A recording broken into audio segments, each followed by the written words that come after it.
Hi guys, good morning. Nandito tayo ngayon sa Kalibo Public Market. So, bilhin na kayo ng pechay. Okay guys, preskong presko. Tag isa gatos ang ano sir, ang kilo sir. O, tag isa gatos ang kilo.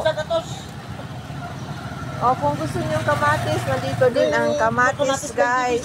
O, 20 pesos na lang ang kada kilo. So, hanapin nyo lang banda infante ng Immaculate guys, cemetery.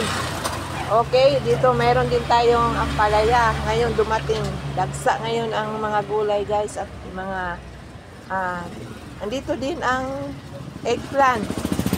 Oh, bili na kayo dito ha sa infante ng cemetery ha, Immaculate. At saka ito, yan pa oh.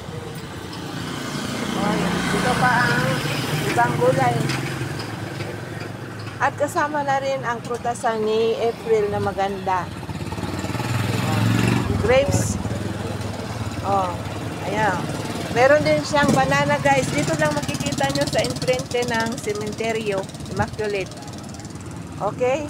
Maraming salamat. Thank you.